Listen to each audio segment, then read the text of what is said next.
Well, happy Monday and welcome into Cleveland Browns Daily, brought to you by Ballybet, a sports betting partner of your Cleveland Browns, coming soon to Ohio. Nathan Zegura and Jason Gibbs with you today. Beau Bishop, hopefully on the mend, a little under scratch. the weather. Late scratch from Beau Bishop. So we hope Beau is feeling better out there. We got you today, and then obviously, it's an exciting time here at the Cross Country Mortgage Campus. Gibbe, a lot of hustle, a lot of bustle. It is reporting day. I appreciate your efforts. Hey, dude, that's what I'm here to do. Here to work. That's what I am. Somebody would say there are show ponies and there are workhorses. I'm a workhorse, Gibbe. You are doing just fine today. It's gonna be a busy 4 days here. Yeah, a real busy 4 days. Very much so, as the Browns now are reporting. Got a chance to conduct a bunch of interviews, which you'll hear probably throughout the summer as we kind of get into that dead period for you with some of our younger players. And there's a lot of buzz. A couple of guys I got to talk to that I was really impressed with, both of them, talking to them, was Alex Wright and Isaiah Thomas, two second-year players in that defensive end room, which is all of a sudden an incredibly crowded defensive end room. And I also got to talk to Isaiah McGuire, Gibbe, who I know you had on the BPA. Yes. He's great. Great kid. Yes. Yeah. That's the first time I really got a chance to talk to him. Great kid. Unbelievable stature. And what I mean by that is he's probably 6'5", 270. His arms are so long. Like his shoulder to elbow, his bicep is I feel like 3 feet long. Yeah. He was a very impressive guy. So I had fun doing that, but you're seeing everybody get in, and you're starting to hear people get pretty excited, I would think, about, they had great attendance throughout the OTAs and, the rookie minicamp and then the OTAs, where you could count the people that weren't here like on a hand. There were a handful of players, and yeah, they're notable players, but you had pretty much everybody here, and you saw a quality of work and a quality of commitment that I think was pretty impressive. And it's funny, I was also talking with Harrison Bryant, which one here, he's in the last year of his rookie deal. This is going to be his fourth season. Yeah, it's pretty crazy. Like the COVID kids, as we like to call them. Mm-hmm. I mean, Delpit, year 4. Delpit, Jordan Elliott. Yeah, Jacob Phillips. Yeah.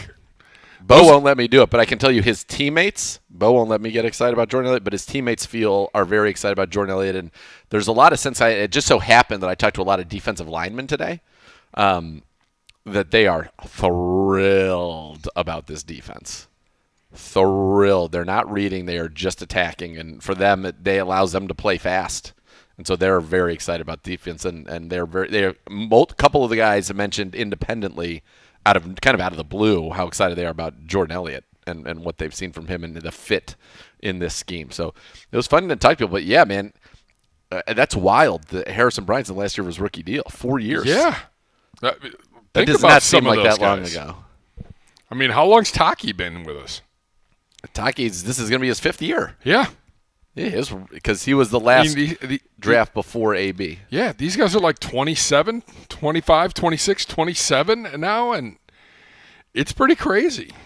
It is. It's wild. But, there is a real sense of urgency. I talked to a lot of the rookies, and obviously for the rookies, I think your head is still spinning. This is new. It's exciting. You haven't played an NFL game yet. You're, thrilled to be here. You want to make an impact. You want to do everything the right way. But for the veterans, and especially a guy like Harrison Bryant, he said, yeah, there's a sense of urgency. He said, we can look around. We know how good this team is. We know the talent that's here. And now we got to go out there and we've got to do it. We've got to prove it. And we've got to become one of those great teams. And for the Browns, that's really what this 2023 season is honestly all about. It is becoming an elite football team. By the way, some news for the Browns. They've signed wide receiver Rashawn Henry and tackle Hunter Thedford. To make room on the roster, they have terminated the contract of tackle Joe Haig. Haig, who was the veteran that had been with us but got injured, I think right away. He had a couple injuries. Yeah, right away, and really never came back. Henry, 6'3", 190 in his first season out of Virginia, originally signed by Carolina as an undrafted free agent last year. He was on the Panthers and Falcons practice squads. Thedford is in his first NFL season out of Utah, initially signed by Detroit as an undrafted free agent in 2021. He spent time on the Patriots and Broncos practice squads the past 2 seasons. So that is, these are guys coming in here. We're at 90, people who are going to try to compete to make the practice squad most likely. I think that's really what you're looking to do, is to stay in this Browns program. Kind of late additions here who are going to get a shot to show something before we, head off and take that little bit of a break at the end of the week prior to training camp. But this is minicamp week. These are probably the three most important practices of this portion of the offseason. And how important are they? You want to look good. You're going to have everybody here together. It still is very much a passing camp. And there's no contact, there's no pads, there's none of that. But it is a time to kind of put the final touches on everything in this offseason, and you want to go out on a high note. Do these three practices have much of an impact on what's going to happen come September when we open against the Bengals? No. But they are important, kind of just continue building that foundation and the culture that I think is going to be very important for this football team, because there are going to be a lot of high highs. There are probably going to be some lows. It's just the nature. NFL seasons are too long not to have those. And you've got to be able to deal with it. Well, especially now when you're throwing in an extra preseason game, starting 10 days earlier. We talked about it last year. You, me, Mo Pedman. Oh, yeah. I remember us talking about, just adding that one regular season game made it feel like you added another month. Yeah. No. By the time it was said and done. I mean, we're going to start July 22nd. Yep. We're going to go to January 7th or 8th, if not further. February, give it. Well, I'd like to say further. Yeah. Show me. You to say it. Show me, State. All right, Missouri. Let's go. You should be. You should be playing into late January, if not February. Yes. This is. But that's a long time now. This is an incredibly talented roster. It is an incredibly talented group. And it's, I think, a very, very elite coaching staff. And so it's going to be putting it all together. I can tell you that Jim Schwartz has made a heck of an impression on everybody on that side of the ball. They are very thrilled to play for him. Bubba Ventrone has made a heck of an impression on everybody on special teams. And then we know the quality of what we do from a game plan and play design standpoint on the offensive side of the ball. So it is all there for the Browns. I think it's going to be very exciting. We're going to get a chance tomorrow to see for the first time Myles Garrett and Zadarius Smith together. That's going to be a lot of fun. That's the best pass rushing tandem we've ever had. We've got Myles Garrett and Jadeveon Clowney, and Clowney, had 9 sacks 2 years ago, which was one of the most productive pass rushing seasons he's had. Well, this guy's had 3 double-digit sack seasons, 3 Pro Bowl seasons, 4 being a pass rusher, and he can rush outside, he can rush inside. And we heard Jim Schwartz last week talk a little bit about the fact that the Browns are going to be able to go 5 down. Well, the Browns are going to be able to go 5 down in a variety of ways, but there's a package that exists where the Browns could have 5 defensive ends on the field together with, Myles and Zadarius and Alex Wright inside. You could have Obo way on the outside. Yeah. You could have Isaiah McGuire or Isaiah Thomas out there. You could have one where you have Dalvin in the middle with Alex Wright and Myles, or Zadarius, who's very effective from the inside, and then you have Myles and Obo on the outside. I mean, you're going to be getting one-on-ones for quality pass rushers, and for the Browns, it's thrilling. This team will be better.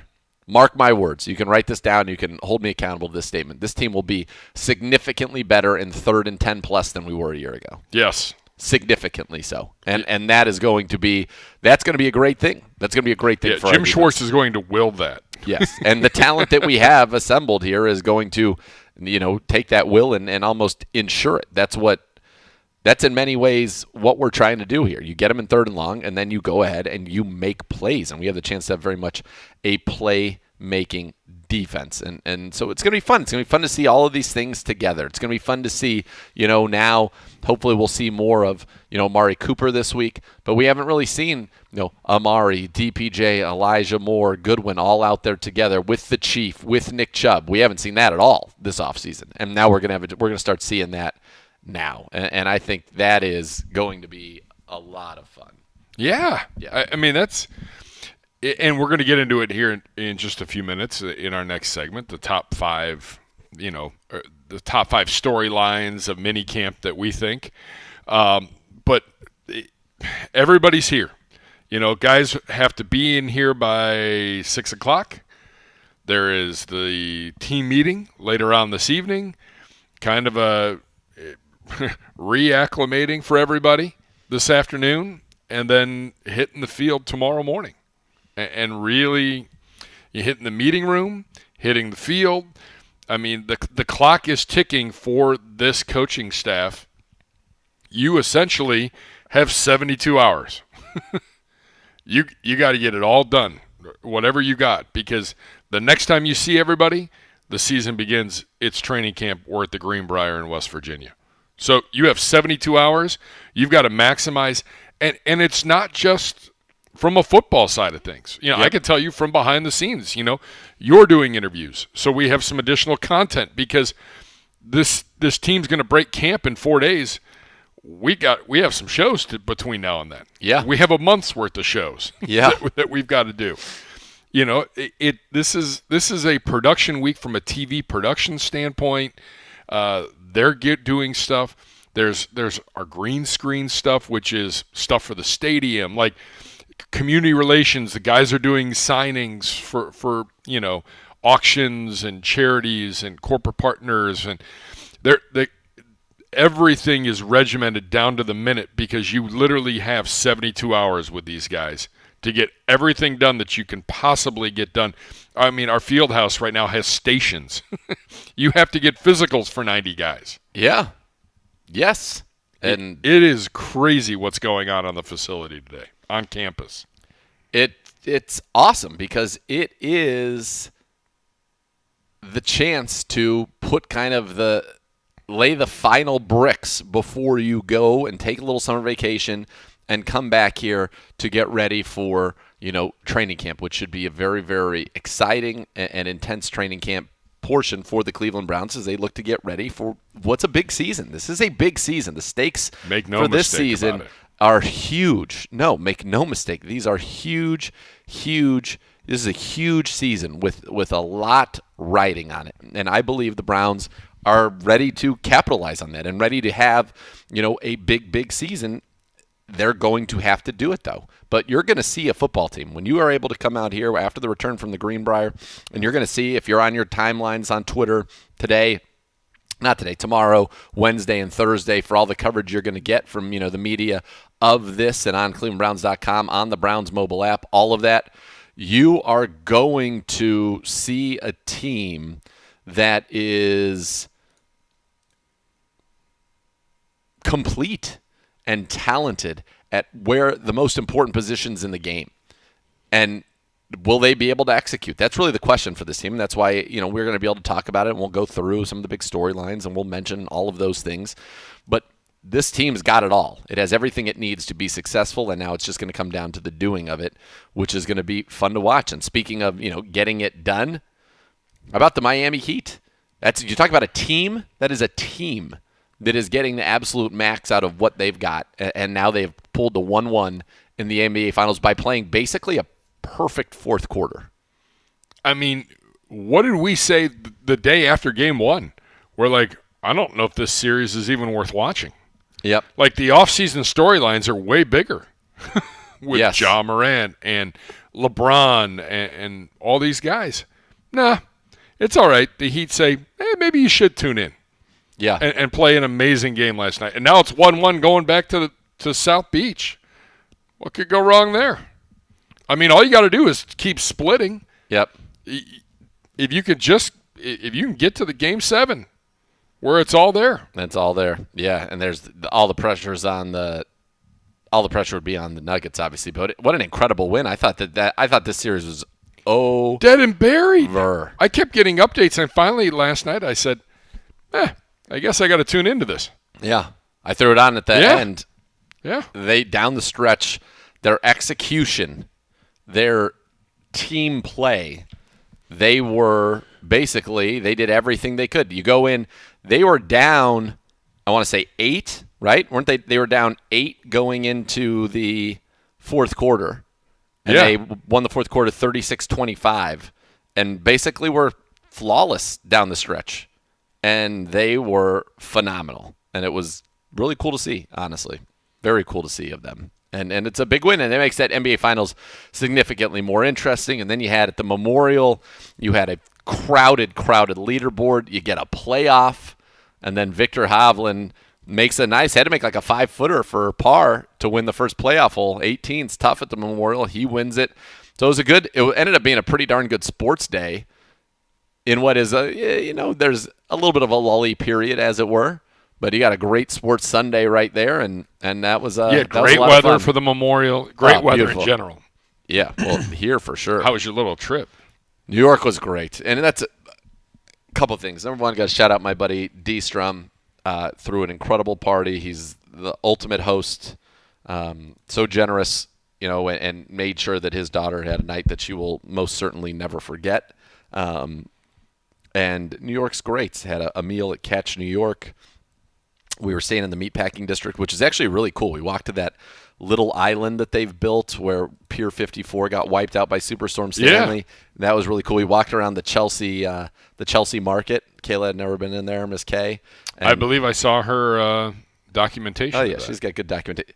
It was awesome. There's a taco place in there, and we were going to lunch on this rooftop patio where I had arguably the greatest French dip sandwich I've ever had in my entire life. Really? It was so good. The au jus was so good. It was shaved ribeye, and I didn't have the cheese. I opted not, but obviously there are people who like cheese would have enjoyed the melted cheese on there. But I'm a big fan. It was on kind of like a garlic bread baguette. It was so good when you dunked it into the au jus. It was unreal, and it was crazy. It's on top of a Restoration Hardware. So Restoration Hardware, which is that very high-end, very nice furniture store. Oh, I'm aware of it. They have a 6th-floor showroom that was right across from our hotel, and on the rooftop then is just this restaurant that's part of it's called RH, and it was awesome. I got that, and Miss K got like a lobster roll, which was delicious. It was fantastic. And the night before, we had dinner at Catch, which next time anybody who goes to New York that's listening, if you're in the meatpacking district, and if you're anywhere, I mean, you can get anywhere on Manhattan. If you're in Manhattan, Catch New York was awesome. Sushi, Asian fusion. You got to get the crispy chicken bao buns. They were sinfully good. They had some Wagyu gyoza that was good. They had this Wagyu lobster sushi roll that was amazing. The food there was great. The service was unbelievable. So Catch New York, and then they also have a steakhouse called Catch Steakhouse, which I've heard is the same but more steak-oriented. But just, it was so cool, so vibrant down there, all the rooftop. It was awesome. We had a great time, and then the bat mitzvah for Ava was amazing, and we had a great time, danced our butts off, and then we were walking home at around 1, and Miss K was like, she needed a slice of New York pizza. Oh, yes. And so we found a great slice of New York pizza, ate it in bed. It was great.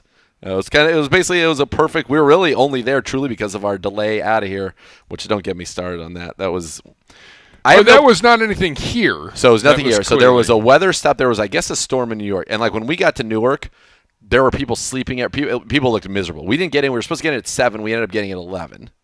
That's not good. No. And they can't control the weather and why the weather stuff. That's all, FAA stuff. So I don't hold them at fault for that. But the most frustrating thing to me happened once we landed. So we land.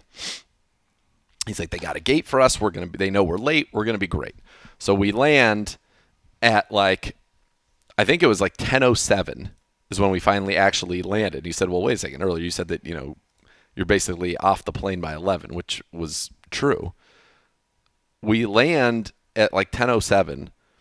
We taxi. We see our gate's right there. We just need this one plane to come out. Okay, cool. That's the last communication we got. We then proceed to watch that plane come out. We proceed to go further past runway, turn right, and now we're sitting in some area where there's 10 planes that don't have anybody on them that are just parked in this kind of cutout area. No communication whatsoever. So now we're sitting there. We end up sitting there for 30 minutes without one word being said to us as to why we can't get, just tell us what's up, and then we can send. Somebody rings the call button because they can see it. You can look outside. We know where we are. We know we're nowhere near gates, and we're not moving, and every other plane around us is just parked, empty. So we're somebody rings the call button, and they're like, well, we're still actively taxiing. Unless it's a medical emergency, turn your call button off. Yeah. I'm sure the person just wants to say, hey, what's going on? Which I would have appreciated that information. To make matters worse, most of the people on the plane started to freak out because fortunately, because we were delayed getting into Newark, but everybody was delayed getting out of Newark, they're all people trying to make international connections. I was going to say, it's the overnight international flights. Yeah, like my kid literally is currently flying home from France right now. Safe travels. Over hopefully the Atlantic. On time. Yeah, she went to Iceland, and then now she's on her way. She's somewhere over the Atlantic. So people are like panicking, saying because this could be the difference between them making their flight and then if not, they're sleeping in the airport or who knows what. I was going to say, because you're probably not getting another flight like that till the next night. Right. You're not. They don't do those during the day. Yeah. So anyway, after like a half hour sitting there, we finally got there, and then I remembered what a racket it is taking a cab from the Newark airport into Manhattan. It was like almost more than our flights to go a 24-minute cab ride. But nonetheless, the trip was slow start. Thank you to Catch New York because they made us once we landed and got there. And it's funny because, we live in Cleveland. Cleveland's a vibrant city. I love Cleveland. But if you were to say, hey, I'm going to the nicest restaurant in Cleveland, I can't sit at my table till 11:45, you're probably not getting food. There's a good chance most of the places and like are real closed. restaurants. I'm talking like real restaurant, not like a bar or not like no. late You're night. right. Yeah, I'm talking like a fine dining restaurant. Yeah. Yeah, we sat down at 11:40. There were tons of people in there because it's New York. It's just a different. I love New York, but like you sleeps. said, you and I talked about it. Like you 2 days. It's a nice 48 to 72 hours, and it's 72. You're probably pushing it. Yeah. So we went in that Chelsea market, which was, I would highly recommend somebody go there hungry one day, and just go to the Chelsea market and we go for lunch. But they've got every kind of food you can imagine, either a restaurant or a stand or whatever. So they had like a place where you could go in and had every kind of oyster from around the world, fresh seafood everywhere, just on ice, crab legs, lobster tails, every kind of oyster you could ever imagine, sushi, tuna, all the fish, whole fish, anything seafood you wanted. They had one place. They had a taco place called Los Tacos No. 1 where they were doing the pastor off the spit.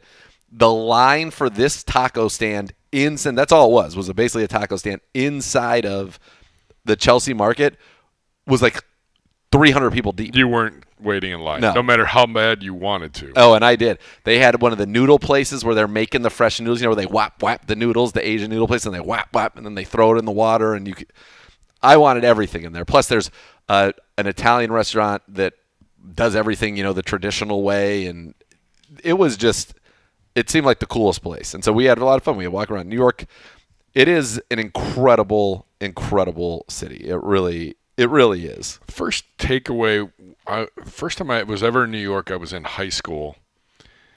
And the biggest takeaway that I had, I'm like, they pick up the trash at 3 o'clock in the morning because that's the only way they can get down the street. Yeah, and, I'm like looking out the window of the hotel, and I'm like, oh, they're collecting trash at 3 in the morning. All right. This is kind of a big deal. Well, and on trash day, everybody's trash are in trash bags on the street. Yeah, correct.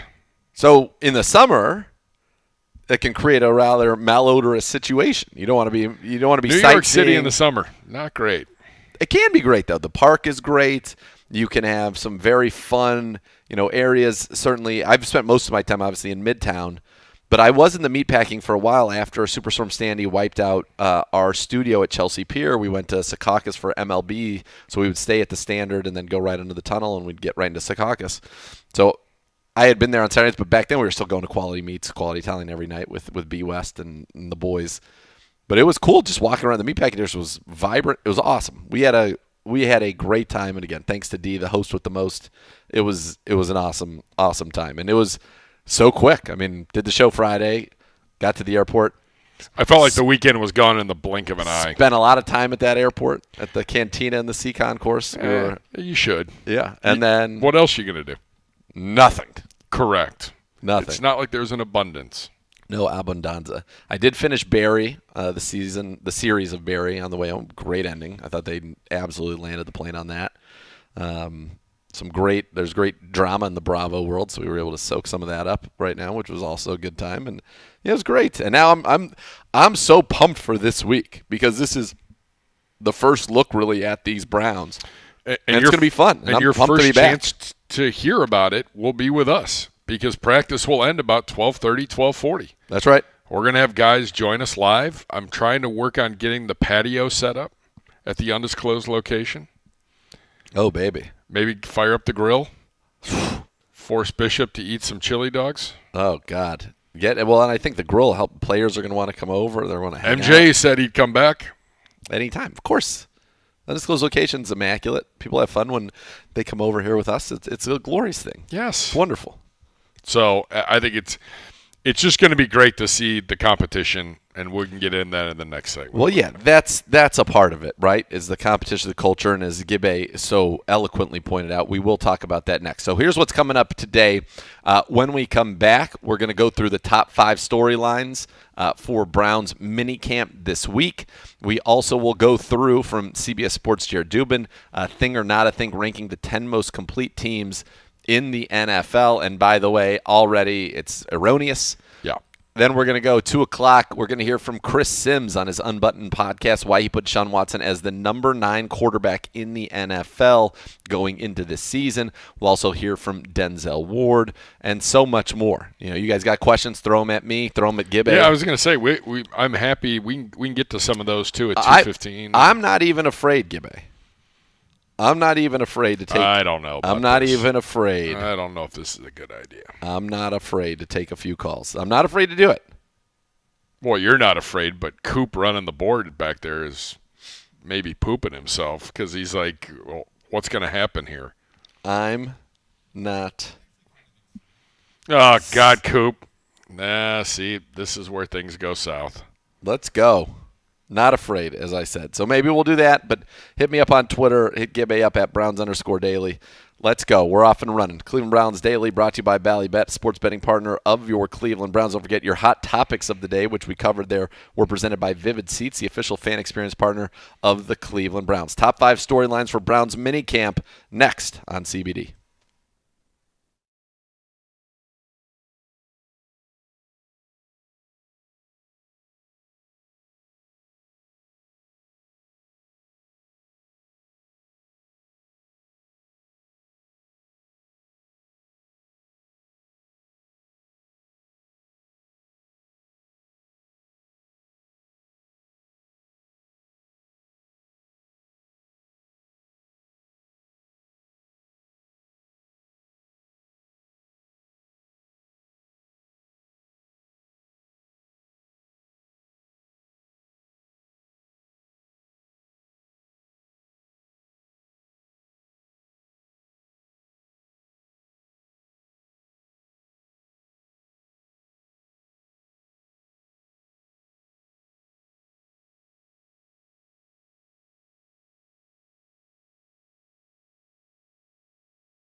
Elk and Elk, serious lawyers for serious injuries. Call 1-800-ELK-OHIO for your free case review. Elk and Elk is a proud partner of the Cleveland Browns. The Cleveland Browns Daily, of course, brought to you by Bally Bet, a sports betting partner of your Cleveland Browns, coming soon to Ohio. All right, Gibbe.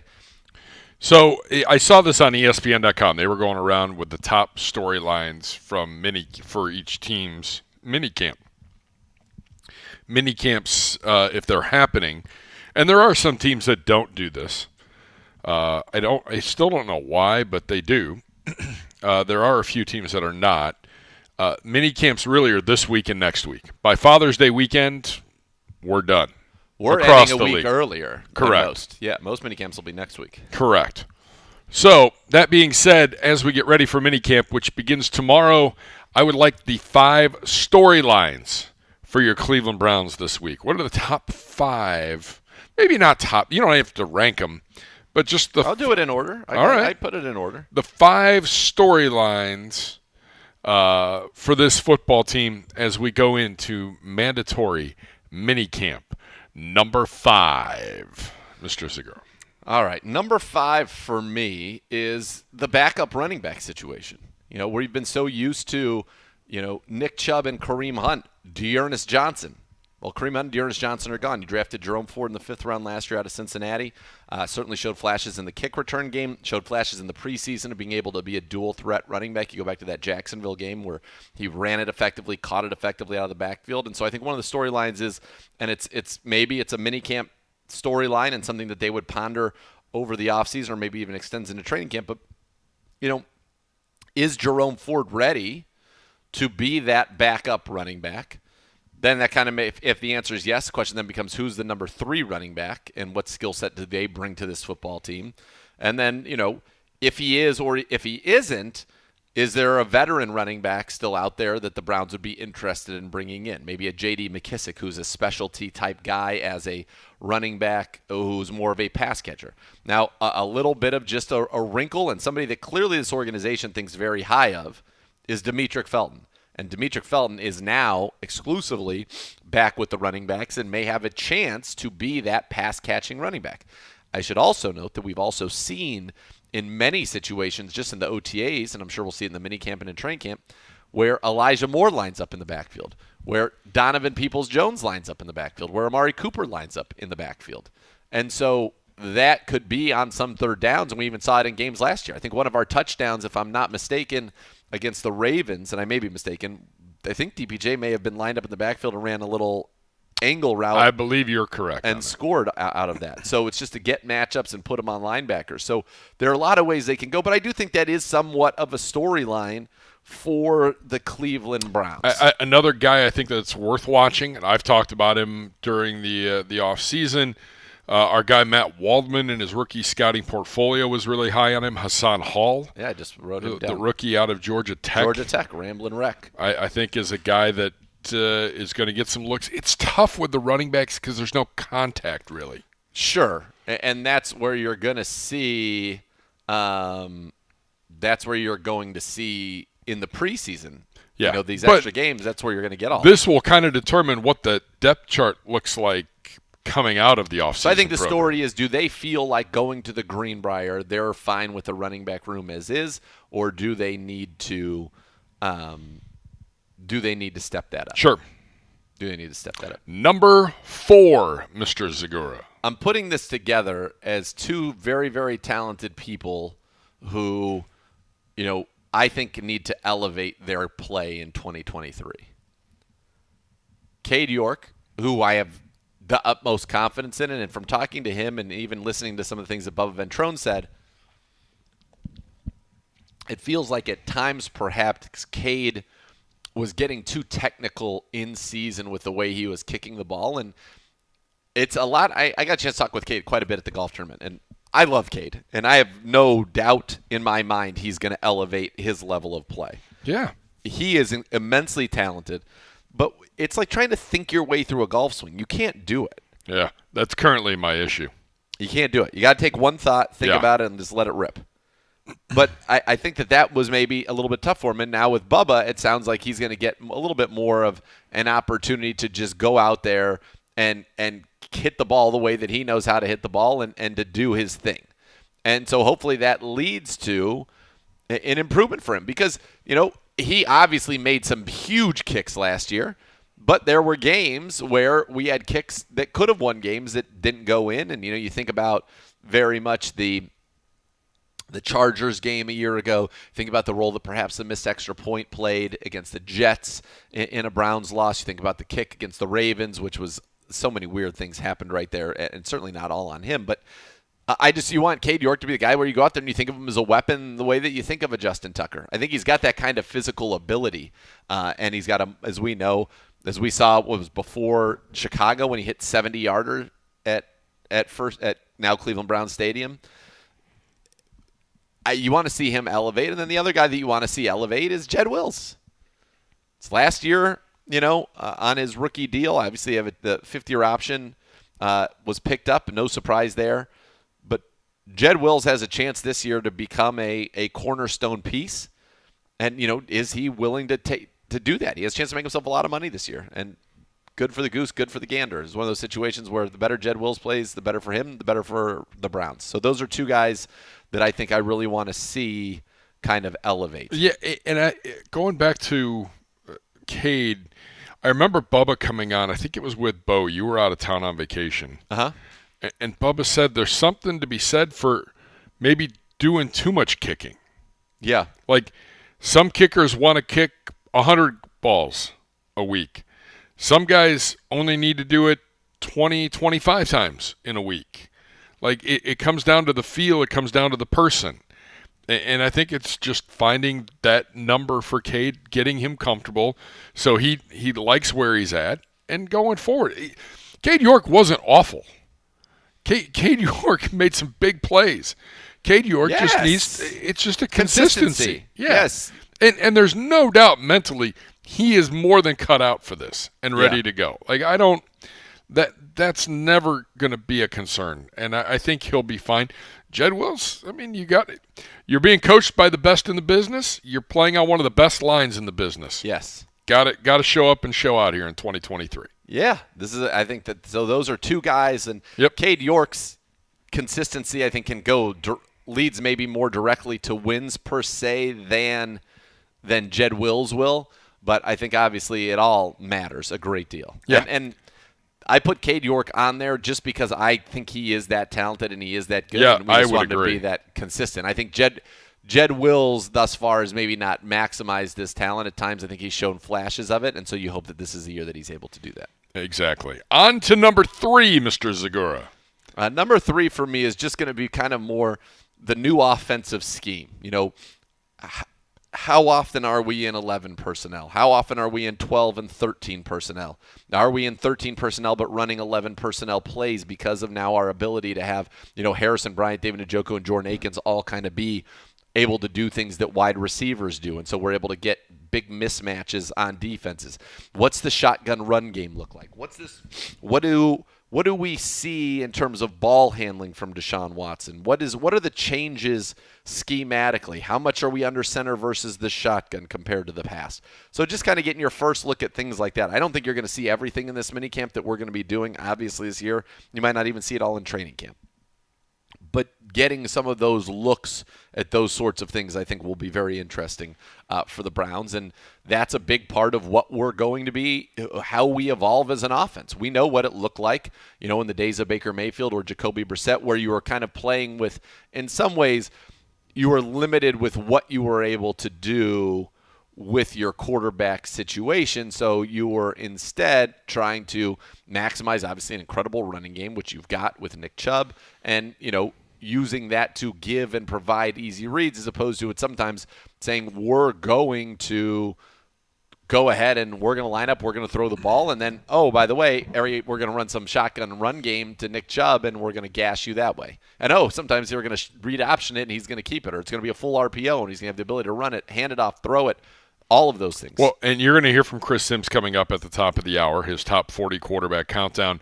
We'll break down the countdown further, but he has Deshaun Watson at number 9, but then they go into a conversation about this Browns offense, and he says it himself.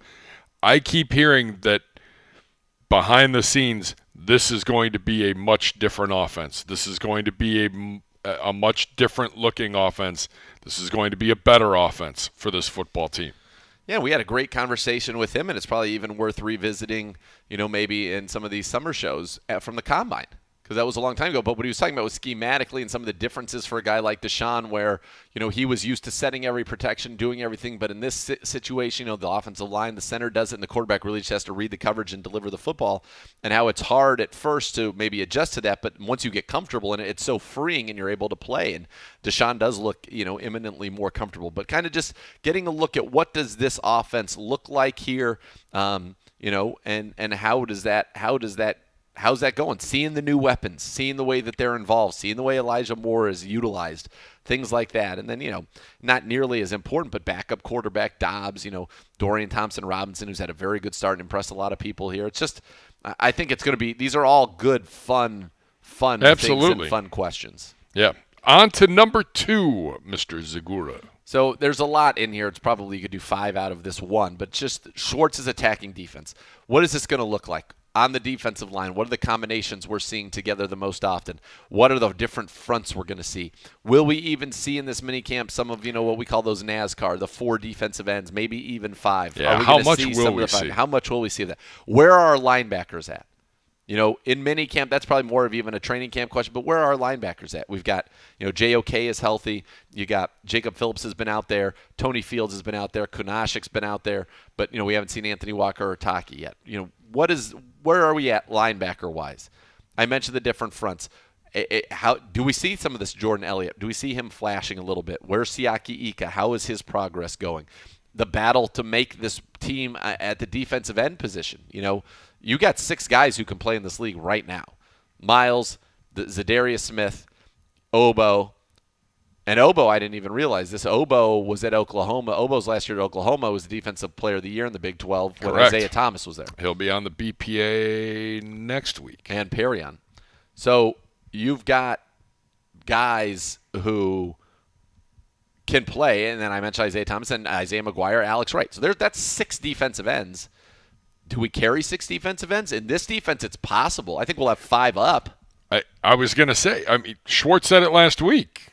Like, we're going to rush 5 guys. You could have 10 defensive linemen on the 53. Yep. I think that's totally in play. Which has not been in play in the past. And so, that's something to just kind of think about in the way that he wants to operate this thing. And then, nickel. We're seeing Denzel Ward cross-train at nickel for the first time. That I think that's an exciting thing. You've got Denzel Ward who can go inside, outside. You've got, obviously, Greg Newsome who can do it. MJ Emerson will be outside, but I think that is pretty exciting for the Browns and how that plays off. And then finally, you're looking at, the safety room. Juan Thornhill, his continued development. Obviously, it seems like he's made a nice improvement. You've got Rodney McLeod along with Grant Delpit, and I think Delpit led the team in interceptions last year, 4, career high over 100 tackles, 4 picks. It really started to come into his own. And now you've got, McLeod back there, the 3 safeties, just all the different things Jim Schwartz can do. This defense, I think, is really, really talented, and hopefully that's going to be, a top part of this team. And in fact, you could make the case that this defensive line room might end up being the best, or certainly with the edges, the best group on this team. Yeah, I agree. Andrew Berry has done a masterful job improving the roster and adding on to this roster. Now, where do all these pieces fit? Yeah. It's now turned over to the coaching staff. Yeah, no doubt. No doubt. On to number 1. Got a big feeling I know what this one is.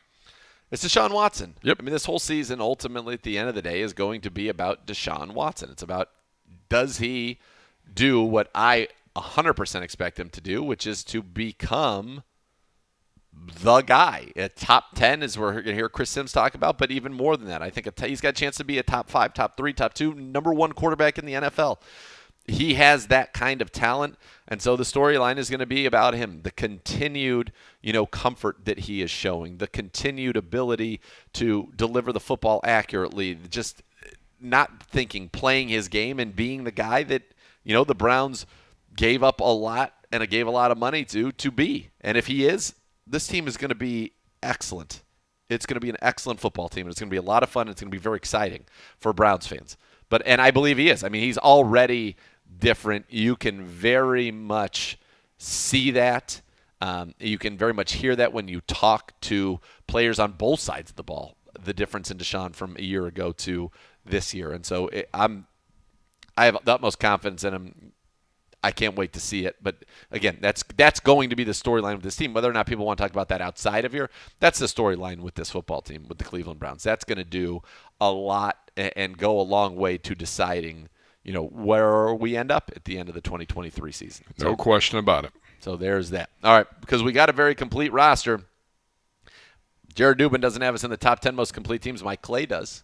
Mike Clay's got us. He's got his way up. Mike Clay knows what he's doing. That's right. He knows what he's doing. But we're gonna go through a little list for a thing or not a thing here on the most complete rosters in the NFL. Where do the Browns fit in that? We'll tell you when we come back on Cleveland Browns Daily, brought to you by Ballybet, a sports betting partner of your Cleveland Browns.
sports betting partner of your Cleveland Browns, coming soon to Ohio.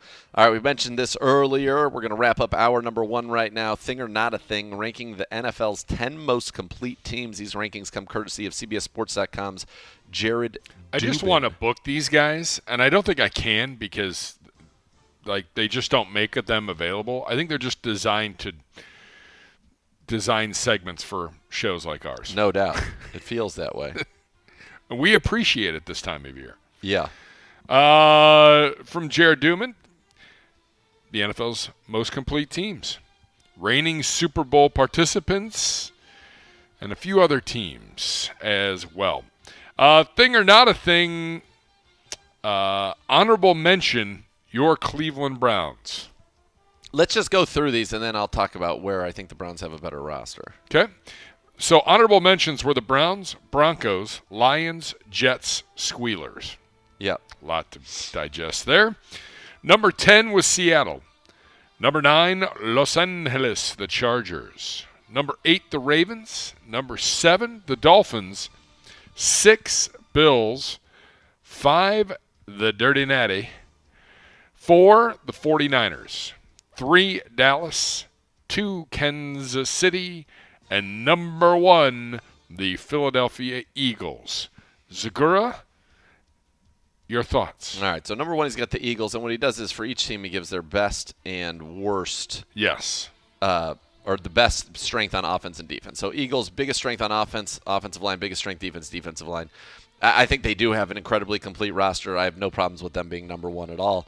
Quarterback, skill position, Yeah, they've gone running and back they've gotten room, deeper as offensive the line, offseason. tight ends, they've got it. Defensive line, linebackers, back end of the defense, they've got it. They're very good there. The Chiefs are number 2. I mean, to me, to have the biggest strength on the offensive line for the biggest strength offensively for the Chiefs to be the offensive line seems crazy to me. The biggest strength on that team is Patrick Mahomes and Travis Kelce. That's the biggest offensive strength of the Chiefs. You could even leave it. I mean, you have arguably the greatest receiving tight end ever and a guy who's trying to be in that discussion as the greatest quarterback ever. Sure. So I take umbrage with what he said for the biggest strength. Biggest strength on defense, defensive line. Yeah, I don't know how. That's an insult. It's absurd. Unless you're just trying to go in a different direction. To say that it's the offensive line and they lost Orlando Brown, and it's weird. He goes, as long as they protect Mahomes with an above average or better offensive line, they can be the best offense in the league. Their offensive line is much better than above average. Okay. I mean, I think it's fine. Their defense, Chris Jones is a stud, so it says defensive line, but I don't know that they're the most complete roster. In fact, I would say that they're not. They've got holes right now at wide receiver. Yeah. Their running back room is fine. Their defensive, Willie Gay's a nice linebacker, and Nick Bolton, they've got good linebackers. Their defensive backs played very well last year, but you got to see more. They're still very young. It's a good roster. Cowboys, he has a third. Biggest strength on offense, the new triplets. So that is going to be, Dak Prescott, Tony Pollard, CeeDee Lamb. I like that they added Brandon Cooks. They've got a good line, hopefully, as long as they can stay healthy. I like that. Defensively, I think the front is excellent and the back end is excellent. Stephon Gilmore to Diggs. They've got a lot of talent right there. Micah Parsons, DeMarcus Lawrence. Cowboys are a very good roster. Yeah, except they're the guy that's their head coach. Yes. Niners says biggest strength on offense is skill positions. Would agree. You got about George Kittle, Deebo Samuel, Brandon Ayuk, and Christian McCaffrey and Elijah Mitchell. Like, that is loaded. And then defensively, Nick Bosa, Armstead, Drake Jackson, Javon Hargrave is pretty good. They've got the best linebacker duo in the league, and they make it work on the back end because they're so good up front. So Niners should absolutely be in that discussion. Bengals here at number 5, and they say biggest strength is receiver. The biggest strength should be the passing game, and you would include Joe Burrow in that. You'd say Burrow, Chase, Higgins, and Boyd. Yeah. I don't know about their I think their defense has – if they don't keep Joe Mixon, their running back room has question marks. Their tight end room definitely has a question mark right now. They improved their line. Defensively, I like their front. Their linebackers are solid, but the back end definitely has question marks. You lost 3 starters from a year ago. So I don't think they're a complete team right now either, but they're good where it matters to be good. I'll give them that. Exactly. Number 6 is Buffalo. Josh Allen is the biggest strength on offense. Fair. They still have some questions, although I think Dalvin Cook's brother, James Cook, could blow up for them at running back. Boy, you love that guy as much as you love the Chargers. Who, Eckler? No, just the Chargers in general. Yeah. Well, I just think he's a good fantasy draft pick this year. Yeah. They've got great safeties. They got Von Miller. They still got Matt Milano. I don't know when's Von going to play. I think they got some holes, though, on that. I think that they're not as strong as they were a year ago. No, I think it goes back to what Beau said last week on the show. Like, you almost feel like their window was last year. We'll see. They still are incredibly talented. I think the Dolphins are more complete than some of the teams we've gone through already. They've got Tyreek Hill, Jalen Waddle. Their offense, that's they say wide receivers, Hill, Jalen Waddle. They've got, they drafted Devin Achane, who was the fastest running back in this draft. They've got Raheem Mostert and Jeff Wilson. I mean, the question to me is Tua. And if Tua's good, he looks big, by the way, in these pictures I've seen of him. And I don't know if that's good or bad or indifferent. I have no idea. Yeah, big can be bad for a quarterback. They've got an excellent defense that they added Jalen Ramsey to. They've got, Bradley Chubbs and Jalen Phillips and Ogba. They've got a good defensive line. I like the Dolphins roster. I think it's better than 7th. Ravens. Who would you put the Dolphins ahead of? I think they have a more complete roster than the Bills and probably the Bengals. You're just on complete roster. Yeah. I mean, I think people sleep on the Dolphins' defense. Yes. They're really good. Very good. The Ravens' biggest strength on offense is tight end, Mark Andrews, Isaiah Likely. What does that say about your quarterback? They've got some talent. It says injuries are concerned at quarterback, offensive line, and running back, but the pieces are there to be successful. I don't think they have a great defensive line. I think, obviously, with Roquan Smith, they've got an excellent linebacking core. And then on the back end, you still have some good play. Marlon Humphrey, Marcus Williams is there. They still should be good, but I think it's far from a complete roster. Yeah. No, I agree. Well, and if your quarterback can't get your wide receiver – I don't understand the love affair with the Ravens got Odell, so immediately they're going to be up in everybody's rankings. And I'm like, I have no idea what Odell's going to be. Yeah. 2 back-to-back years, torn ACLs? Was it back-to-back? Yeah. I don't know what he's going to look like. No. I think it's been – right. I think for people to just assume that he's going to be the guy – I don't know about that. I don't know either.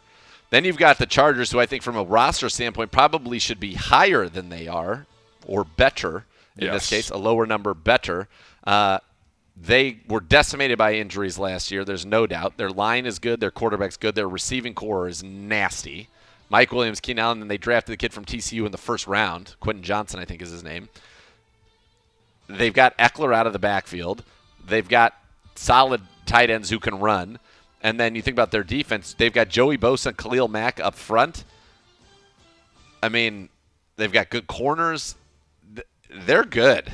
The Chargers are a very good team, and I think a more complete roster than the Ravens, for example. The Seahawks they really don't have a good defensive front at all.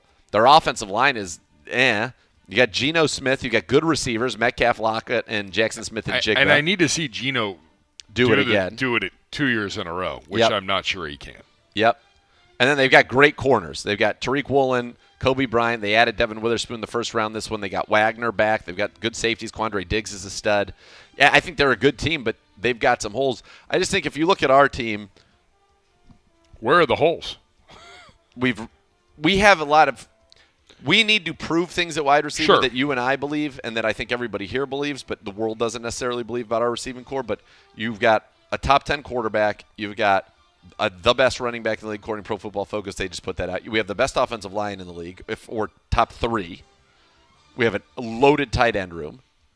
Defensively now, our edge rushing group is as good as anybody's in the league. Our defensive line as a whole is certainly top 10. Linebackers, maybe there's where there's a little question. Our cornerback room is definitely top 5 in the NFL. And our safety room, I think, should be thought of in, certainly a top 10 in the NFL regard. So where is the hole on the team? We don't have. We've got to do it, and we're not getting the respect we deserve. But in terms of just a complete roster, we have better roster than there are teams that are listed. Yeah, I mean, in this thing. I get Pittsburgh's good defensively. I get that Pittsburgh's got great skill.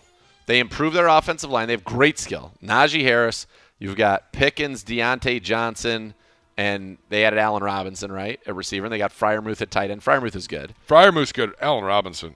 I know it's your boy. Highsmith and Watt. Well, Allen Robinson's not what he used to be, but as a third kind of a physical chain mover in that offense, he's going to be very good. Defensive, their edges are as good as anybody's. Comes down to your TJ Watt and Highsmith. Interior, they still have Cam Hayward. They've got good some linebackers who can run around. And then they've got, they added Pat Pete. To me, their secondary, though, is a much bigger question mark than any room on, certainly of ours, of a critical room. How the Jets not in there? The Jets should be. They're honorable mention, too. Yeah. The Lions are pretty good. Lions defense isn't great.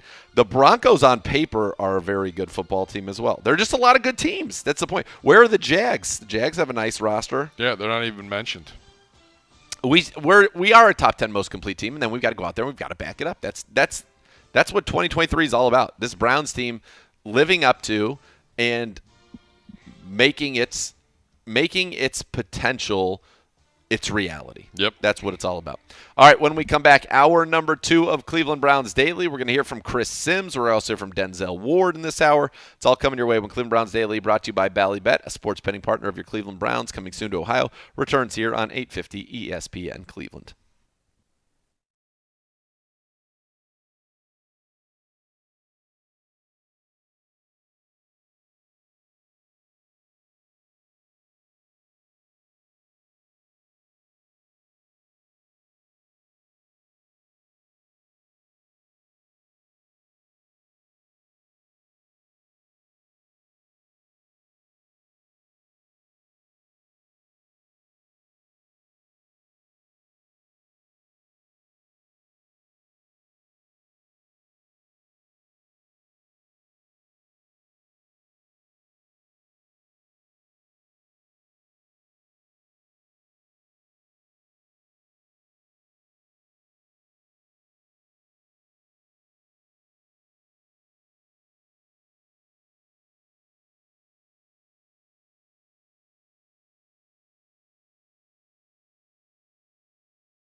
The Cleveland Browns 2023 schedule is here. Get your single-game tickets now for all great matchups at Cleveland Browns Stadium. Visit clevelandbrowns.com/tickets to purchase today. We're going to go hear from our good friend Chris Sims. This is from his Unbuttoned podcast.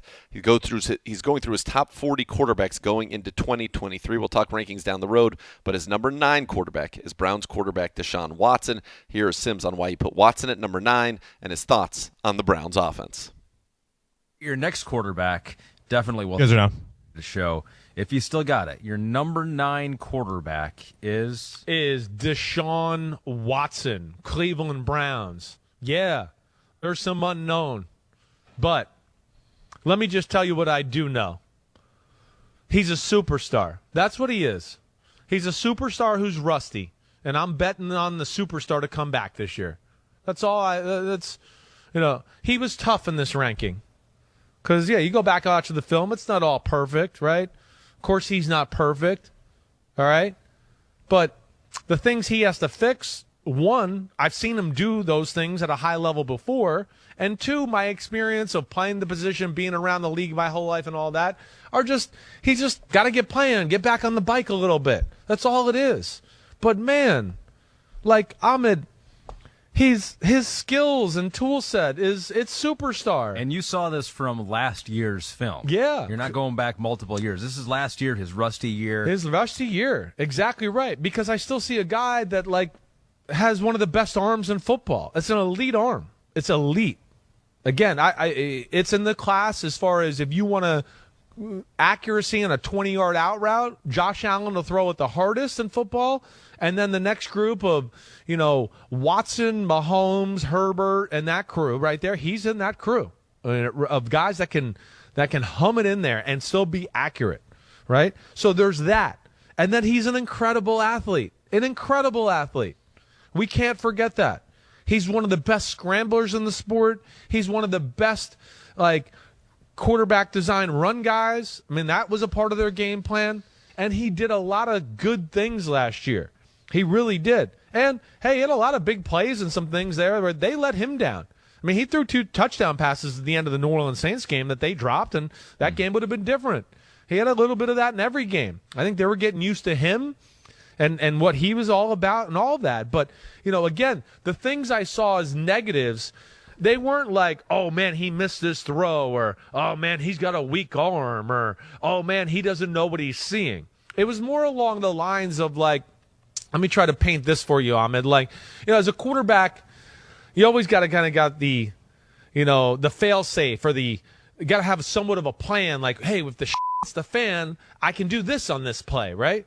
Okay, beyond what the coach coaches you, right? Where you go, hey, if my right guard gets run over, what am I going to do, right? The coach doesn't always tell you that. You know what to do against a blitz or a check or whatever else, a certain coverage and all that. Yeah. But as a quarterback, you got to have wait, every now and then my right guard slips or just gets run over by Aaron Donald. Now, what am I going to do? Am I just going to sit there and go, oh, gosh, Aaron Donald's running at me. Let me go down in the fetal position. I'm down. I'm tackled. Blow the whistle. Blow the whistle. No. You got to go, wait, if that happens, what am I going to do? Where am I going to go with the football? Where's my, I can get it out of my hand quick or still find a completion or do whatever else? Those are the things he was off on. Or, just sticking on a receiver a hair too long, right? Wanting, hey, the play was designed for this guy. I want to throw it to him because this is the play it's designed, and it's going to be a big play.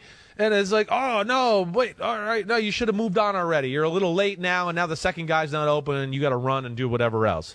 But those are things that I'm betting on. One, I know he can do. I've seen it before. Two, I know he's a hard worker and all of that. And then three, he is a superstar talent, and I'm betting that we're going to see that once again. Yeah, he may have gotten better as the year went on. He played only 6 games, won 3 of them, lost 3 of them. His last game was against Pittsburgh, a couple interceptions there, but did have 2 touchdowns. The game before that, 3 touchdowns, no picks against Washington. So did you see that? Did it seem like as the year went on? Definitely. Sees the field more. More appropriate throws. I could tell he wasn't comfortable the whole year. Yeah. You could see he wasn't totally comfortable.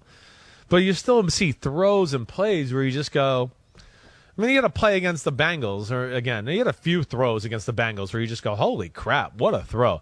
He had a play, though, once where he made 3 guys miss in the backfield, and then he's got a guy hanging on his leg, and he's like, a little bit like we talk about with Stafford, because Watson does have this too. We've talked about this in years past where just no play ever dies, and then he still throws the 20-yard crossing route, just throws it on the money. Like I'm sitting there watching that 2 days ago, and my son is, oh my gosh, whoa.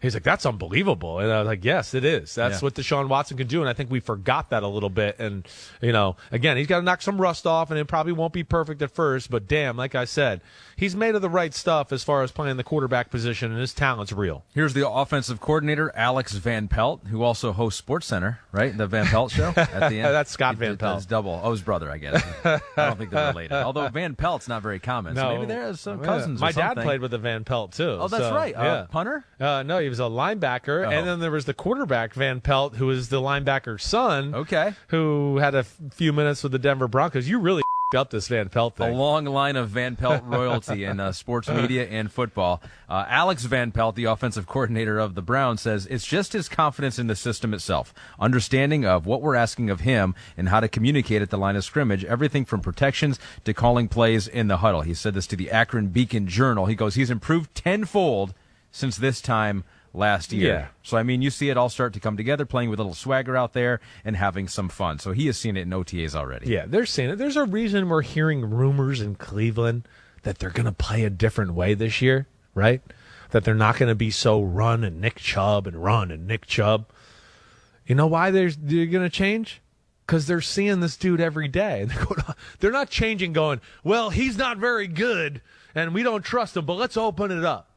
They're talking about opening it up because they're seeing where they're going, we haven't had somebody that can do this. And we're paying them all this money, so we better ride them. We know that too. But that's more. He's giving them the confidence to do this. And, again, I'd be shocked if it doesn't go right for him in Cleveland. I do like their weapons. Yeah. I like their weapons. You got Amari Cooper still. You got Donovan Peoples-Jones. You got Elijah Moore over there now from the Jets, and we'll see if he can blossom in a new system. Cedric Tillman from Tennessee, who's a receiver that you liked. Yeah.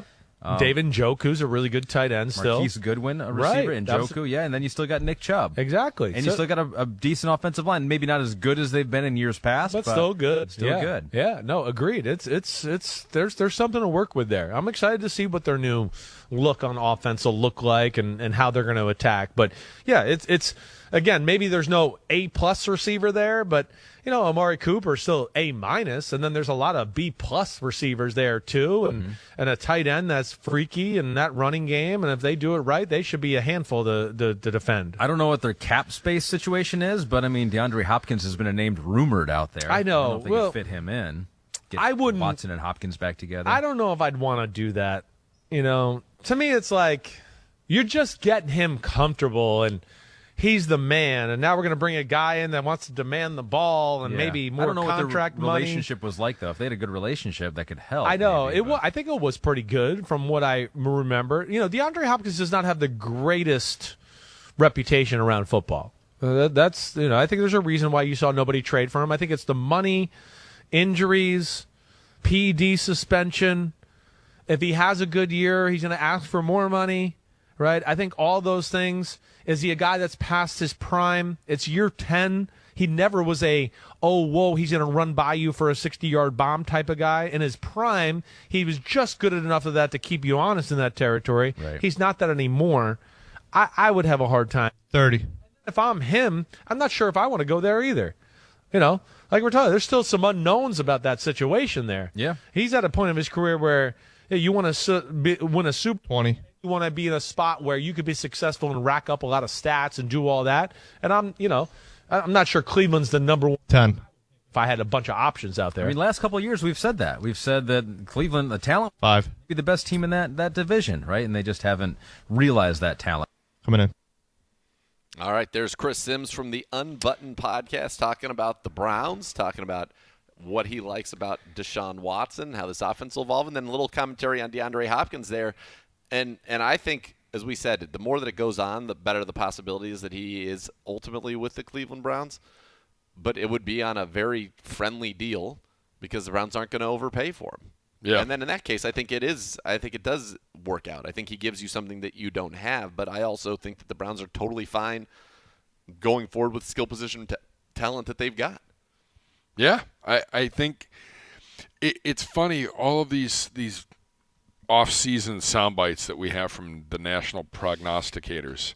At some point, I'd like to play Adam Rank's audio from NFL.com. Okay. Friend of the show, totally bagged on our Cleveland Browns and predicted them to go 6-11 This year? Yeah.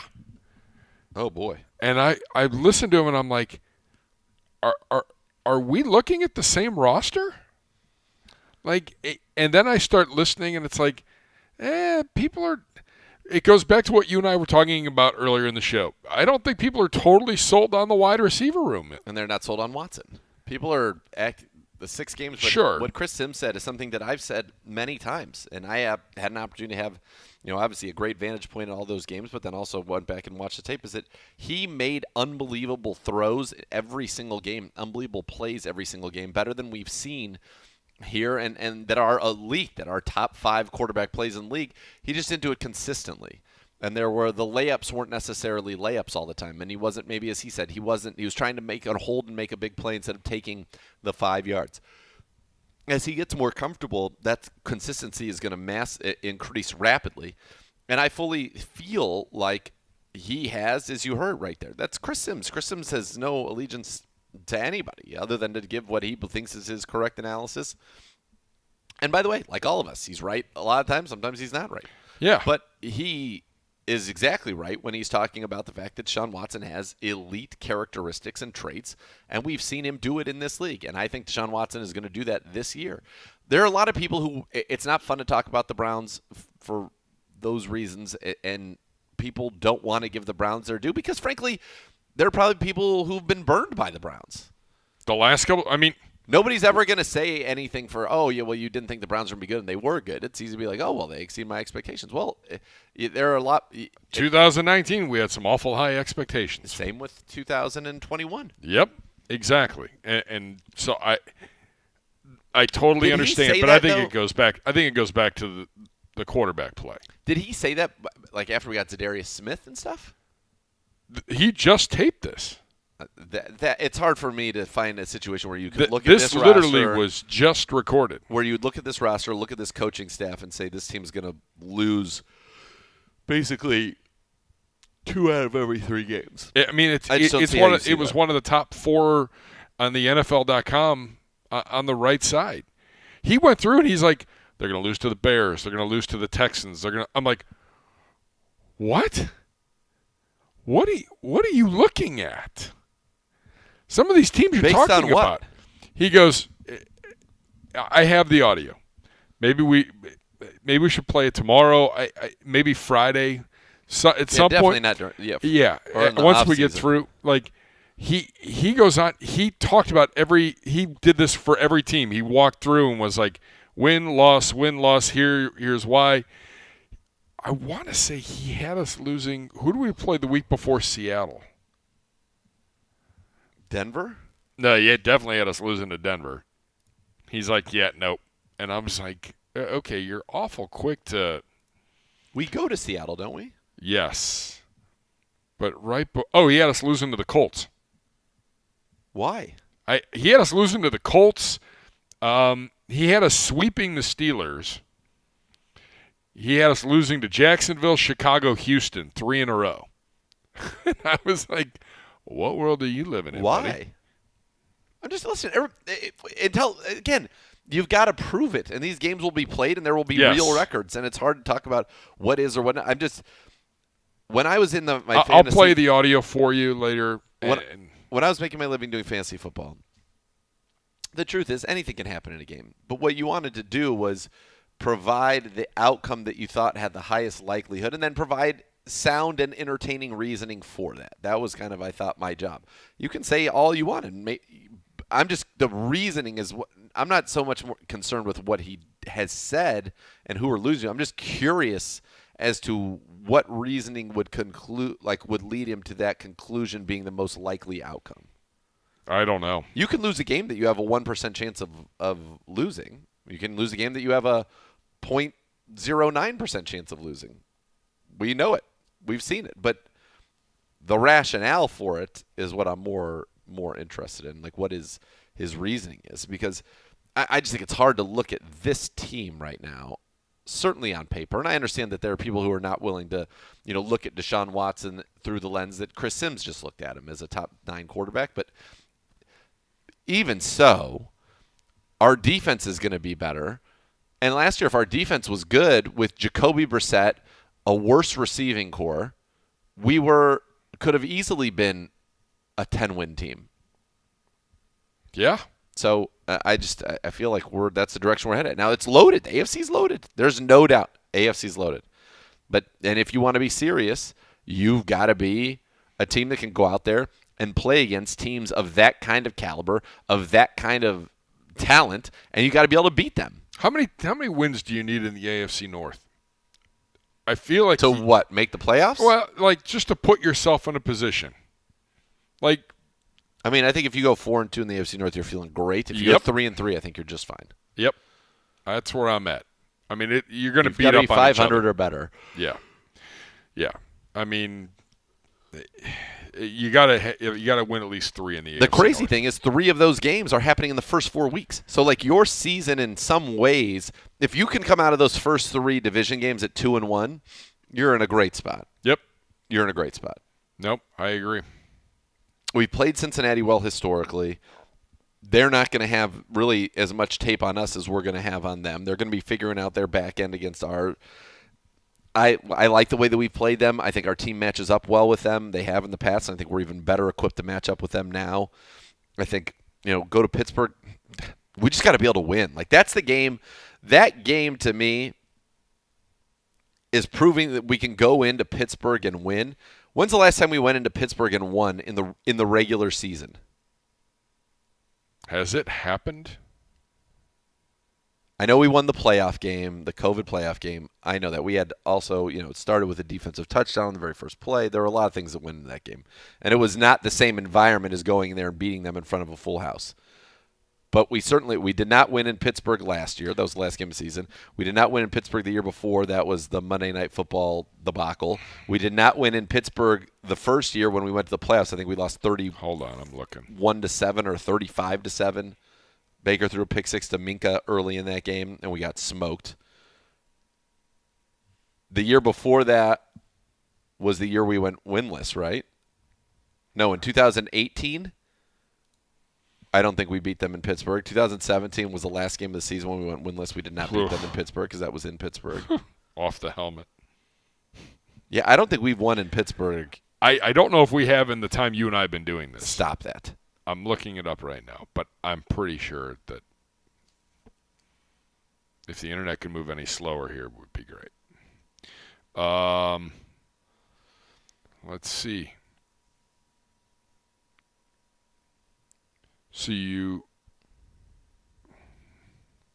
Boy, I'm not seeing positive things. Well, the playoff game is the answer. Yeah. The question is, when's the last time that we beat them there in the regular season? We tied them at home. Yeah. It's been a long time. That, to me, is kind of a big... And Jim Donovan says that all the time. Like, you've got to go in there and win.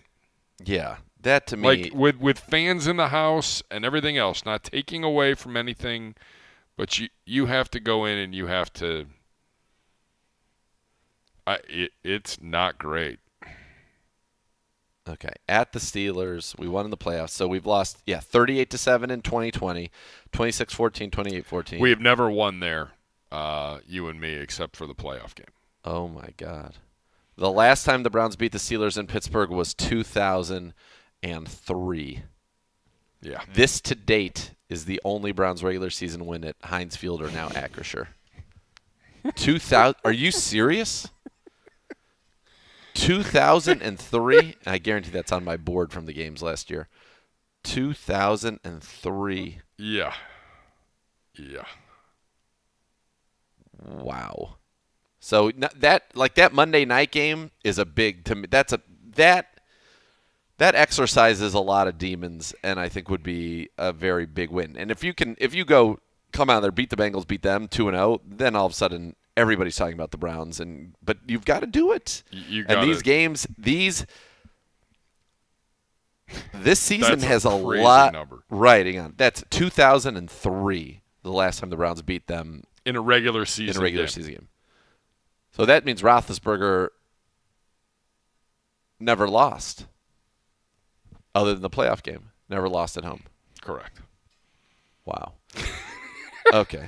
Well, one of the guys that's going to hopefully help us get that done this year, he's shown the versatility to go inside, outside, the willingness to do so. He seems very bought in to what's going on here with Jim Schwartz. That's Denzel Ward, the Browns Pro Bowl cornerback.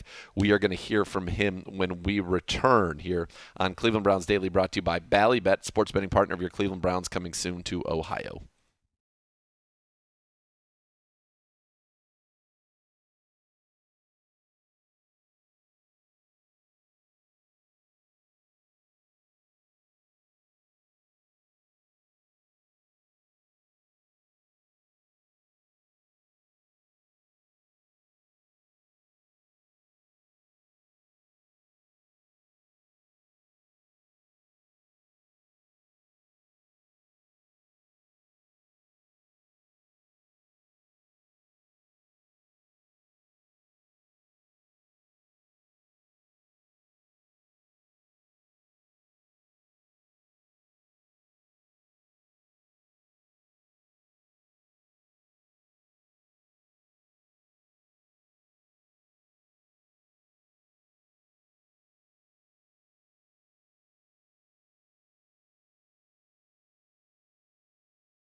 All right, Browns fans, we have reached the final round of our new dog logo contest. Make sure to let your voice be heard and vote for your favorite. 1 vote per day.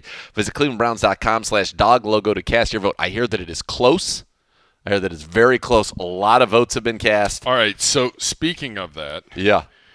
the great Corey Kinder has reached out. Okay. Pulling up the message. Somehow I don't have any of my contacts. I don't know what's going on. Okay. Blessing. Boss man, can we get Nathan and Beau to wear the new dog logo shirts? Yeah. If I overnight some. Yeah. Yeah. Absolutely. To the undisclosed location. Sure. Yeah, of course. Listen, I like them both. I'm Team Podes. And I think that one looks better on gear. The one that would be on the left, the lighter one, more cartoony of the two. I think that one looks it looks great on gear. What's our shirt sizes? I am a large. Both of you. Yeah. Is it a hoodie or is it a T-shirts? I think. T-shirt? Yeah, large. All right. And I think it'd be so cool for somebody that has worked here, that is a Browns fan, for all of that, like to get the opportunity to have designed a logo. I think is awesome. So I'm hoping for Podes. I think they're both great, like I said. And we'll see where it goes. I don't think there's a bad choice at this situation. I think Podes' looks better on gear. And so that's why I'm backing Podes. So let's go. Get out there and vote. clevelandbrowns.com/dog logo to cast your vote. This is the last week to vote. It is. It is. Yeah. We're coming down to I'm curious as to how many people have voted in this process. A lot. We broke we broke some things a few times. A lot. So yeah, we'll see, man. We'll see. I hope that it would be. I hope Podes gets it. I think it would be awesome for him, and we'll see what happens there. Yeah, but it does look good. Look, if you want to say, and this will be prominently featured somewhere. Yeah, where none of us know yet. Yep. But I mean, someone in the building knows. But there is a plan once this gets unveiled. So, yeah, make your vote count. Every vote counts this week. Let's go, Potes. So there's that. That's what I'm saying. Let's go, Potes. Let's do it. And I think. Again, both of them are great. Both of them have cool stories, little things in there. And Podes released the little kind of Easter eggs that are inside of his, which I think is very cool. And now it's up to the people. And the Browns players seem pretty split. They like both of them as well because they're two darn good logos. But I think Podes, again, I think it's what it looks like on gear. And the fact that it's Podes. Come on, baby. Going back to Minicamp. Yeah. Tomorrow. Okay. What I'm hoping to see. Tell me. I can't wait to see the 7-on-7s. Yeah, love 7-on-7s. With the group, with everybody here. Tight ends, everything. The whole I think crew. It's going to be really good. I think that'll probably be the highlight of every day. Okay. I also am hoping we get the one-on-one lineman. Where do you get that without pads? I don't know. I don't think so. Is there a form of that? I don't know. Something I can see? No pads. It's so hard. It is. I'm excited to see Joel Bitonio tomorrow. Yeah. I haven't seen him. I haven't seen the Chief. Chief's been here. Yes. He was here earlier. The Chief, took some well-deserved time away. Joel, we haven't seen Joel. We haven't seen Nick Chubb. Those are the only ones I think that we haven't seen at all. Za'Darius has been here. Dalvin's been here. Miles has been here, I think, for some portion. Yep. Early on. Yep. Yeah. It's going to be fun. It'll be good to have the entire band together. And I think things will be ratcheted up, especially with Jim Schwartz. Yes, and there's urgency. We got to get it done this year. And a guy who's, I think, going to be a big player for Jim Schwartz, big player for our defense, has been for many years, the Pro Bowler Denzel Ward, Browns defensive back. He was at the podium last week. Take a listen.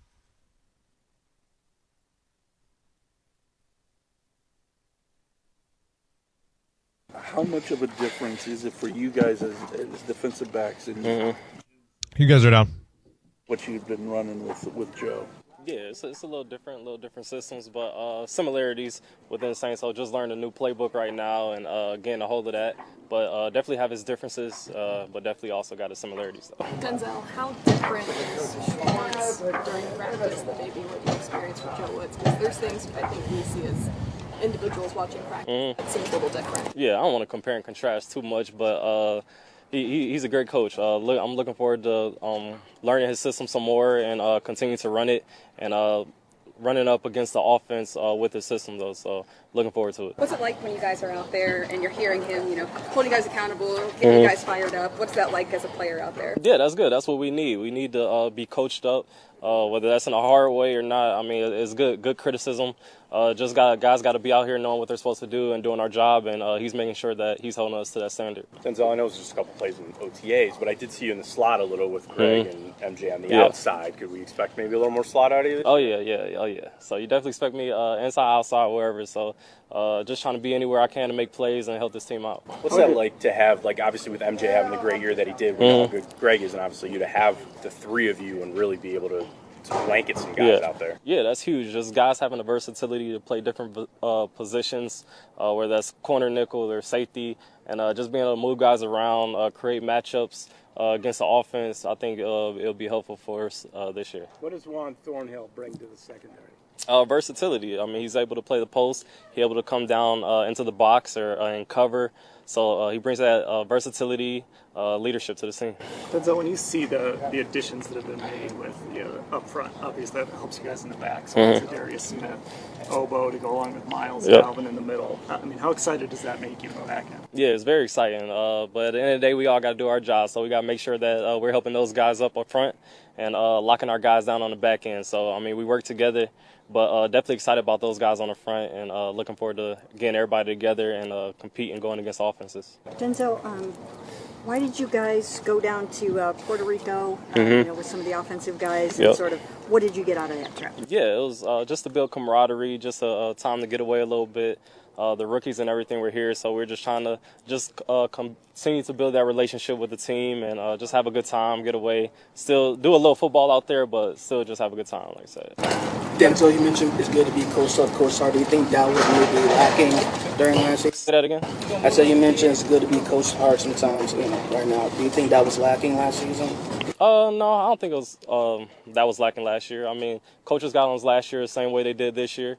But like I said, it's a good thing to have that criticism or have that opportunity to be coached up and know what you're supposed to do. There were some communication breakdowns last year, Denzel, and we asked Juan about that because it's hard to say, hey, here's a new guy, fix all these communication problems with safety. But is that something you guys have even talked about, or is that in the past or moving forward?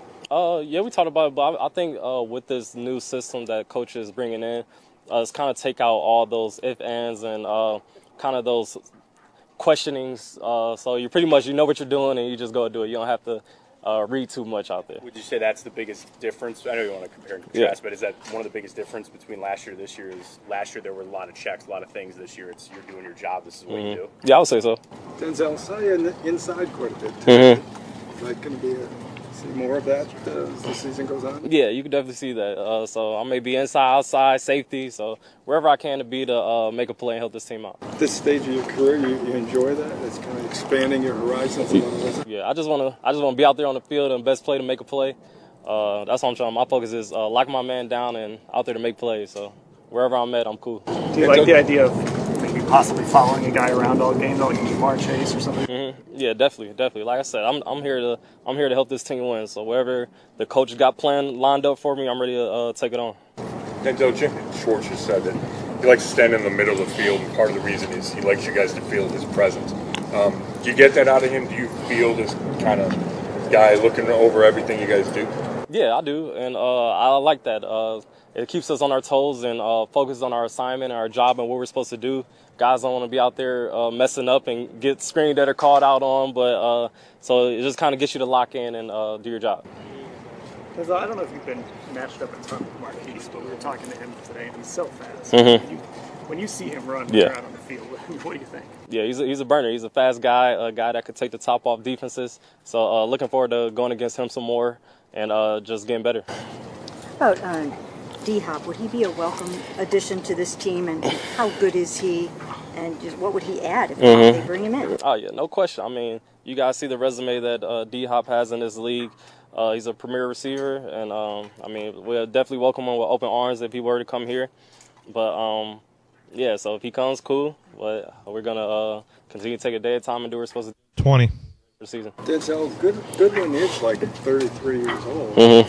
When you saw him on the field and the speed, did it surprise you at all? I know he was a former Olympian. 10. Is it surprising at that age? Yeah, I didn't even know he's 33. So for you to say that, yeah, he's fast still for that age. But yeah, he's a burner. You're up. All right, that's Denzel Ward talking right there at the podium about this defense and what he's going to do in it. And yeah, Marquise Goodwin, 33, can still fly. 33 is young. Come on. Thriving. Yeah, thriving. My God. I'd love to be 33. Yeah. Sounds great. By the way, it's come across my timeline, Gibbe. I don't know if this is a big deal for you in your world or not, but it seems that Taylor Swift and her boyfriend Matt Healy have gone separate ways. The least shocking news ever that Taylor Swift is breaking up. There's another breakup. Yeah, Maddie Healy. I feel like it's every year. Reportedly broken up 19 minutes ago. I feel bad for the young lady, but Taylor Swift fans, I feel like, should rejoice because that means probably another album of some breakup songs coming your way. And some new writings coming your way. Not great. No. I don't know. My kid's going to see her in Pukertown in a couple weeks.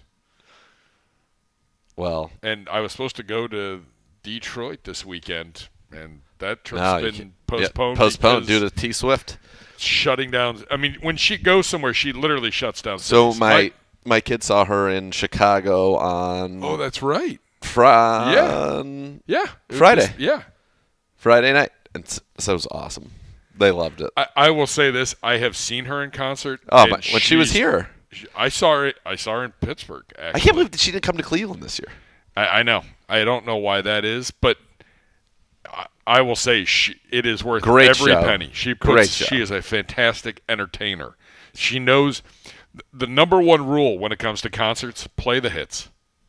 Oh, yeah. You might want to debut some new songs here and there. Fine, play the hits. That's what people pay for. And the show and the stage and the light show and everything that comes with it. It's pretty awesome. She's got.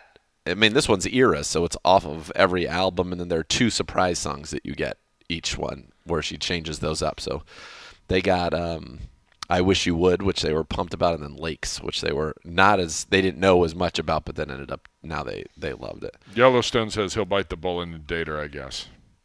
Go for it. Let's go. I mean, happy to make the introduction if you'd like. Yeah, my buddy was in Vegas when she was there. And it was also the region, like the Sweet 16 of the NCAA tournament. He said you could not get anywhere in under an hour in Vegas. Oh, I bet. Yeah. Because it was stupid traffic-wise. You were just better off walking. It was a miles. Zoo. Yeah. So absolute zoo. She broke up with her boyfriend, or maybe as a mutual. Maybe he did it. It's not me. It's you. I don't know. By the way, Gibby, I'm told there's no volume on the live stream, but people like the sneakers. Ned Fox said that. I don't know if that jives with what you're seeing. We're going to get that figured out because there's so much more to come. We're good. We're good. We're safe. Yeah, all right. Listening to it. Ned, I think there's something wrong. I think there's something going on with the app, and that is a league issue that we're working through. Got it. That is the issue right now. Got it. YouTube is working just fine. Okay, you got it. All right, so much more to come. You're listening to Cleveland Browns Daily, brought to you by Ballybet, a sports betting partner of your Cleveland Browns.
All right, folks, tomorrow, Minicamp finally is here. 3 days. We will have coverage for you from the undisclosed location. We'll be watching practice.